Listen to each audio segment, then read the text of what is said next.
মধুচন্দ্রিমায় গিয়ে স্বামীকে খুন করেছিলেন স্ত্রী নিজেই। চাঞ্চল্যকর অভিযোগ উঠল মেঘালয়ে বেড়াতে গিয়ে খুন হওয়া ব্যক্তির স্ত্রীর বিরুদ্ধে। মেঘালয়ে মধুচন্দ্রিমায় গিয়ে 11 দিন নিখোঁজ থাকার পর উদ্ধার হয় রাজা রঘুবংশী নামে এক ব্যক্তির মৃতদেহ। সেই সময়ে তার স্ত্রীর খোঁজ মেলেনি। দিন কয়েক পরে স্বামীকে খুনের অভিযোগে গ্রেপ্তার করা হলো রাজার স্ত্রী সোনমকে। সেই সঙ্গে আরও 3 জনকে গ্রেপ্তার করেছে পুলিশ। ইন্দোরের দম্পতি নিখোঁজ হওয়ার পরে পুলিশের প্রাথমিক অনুমান ছিল ডাকাতির জন্যই খুন করা হয়েছে পর্যটক যুবককে, কিন্তু তদন্তে নয়া মোড় এনে দেয় স্থানীয় এক ট্যুর গাইডের বয়ান। শনিবার ওই ট্যুর গাইড পুলিশকে জানান নিখোঁজ হওয়ার দিন ওই দম্পতিকে আরও 3 জনের সঙ্গে দেখেছিলেন তিনি। 5 জনে মিলে 3000 সিঁড়ি বেয়ে নোংরি আট থেকে মাওলাকি হাট যাচ্ছিলেন। ওই ট্যুর গাইডের সঙ্গেই রাজা এবং সোনাম নোংরি আট পর্যন্ত গিয়েছিলেন, কিন্তু তারপর আর গাইড নিতে চাননি মধুচন্দ্রিমায় যাওয়া দম্পতি। সূত্রের খবর, এই তথ্য জানার পরেই সোনামের খোঁজে আরও তৎপর হয় পুলিশ। তবে শেষ পর্যন্ত উত্তরপ্রদেশের গাজিয়াবাদে নিজেই পুলিশের কাছে আত্মসমর্পণ করেন সোনাম।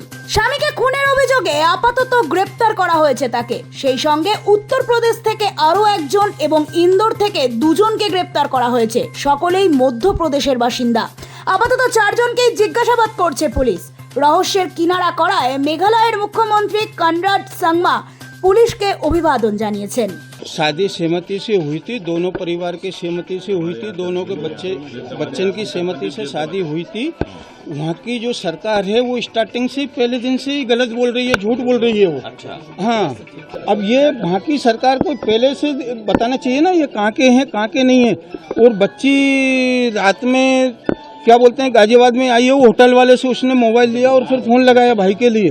हाँ, वही चीज़ है ना कि उसके चंगुल से बिटिया निकल के नहीं, और इसके बाद में ढाबे वाले के पास पहुंची, वहाँ उससे रोई ढाबे वाले से। रोने के बाद में उसने मोबाइल दिया ढाबे वाले ने। अच्छा। हाँ, ढाबे वाले ने मोबाइल दिया तो फिर उसने गोविंद जी को फोन लगाया। अच्छा। हाँ, तो गोविंद जी ने फिर रात को फोन लगाया तो वहाँ पुलिस पहुंची थाने की, वहाँ ढाबे पर, ढाबे से वहाँ की पुलिस लेके आई है। अच्छा। मेरी बिट्टी से अभी मेरी बात नहीं हुई, सोनम से अकेले गोविंद जी से बात हुई है। क्या बोली वो? गोविंद ने बोला कि वहाँ छोरी रो रही थी, सोनम मिल गई है पापा, और अब कोई बात नहीं है टेंशन की, और मैं वहाँ जा रहा हूँ। तो वो वहाँ से फ्लैट से निकल गया है, तो 11 बजे वहाँ पहुँच जाएगा। वो लोग बिल्कुल 100% गलत दावा कर रहे हैं, वो लोग निराधार झूठ बोल रही है, क्योंकि वहाँ की पुलिस फंस रही है उस मामले में, इसलिए वो लोग ये दावा उल्टा दावा कर रहे हैं।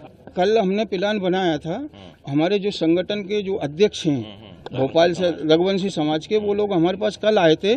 तो उनने आज सीएम साहब से वो जाते उनके पास मिलने के लिए, और वो मिलने का मांगते कि कितनी बजे उनको अपन को इंदौर से बुलाना है या मिलने के लिए। तो इसके बाद में फिर हम लोग दिल्ली जाते कि अमित शाह जी से मिलने के लिए कि भाई हमको सीबीआई की जांच दो आप। Bureau report, Nobel Bangla.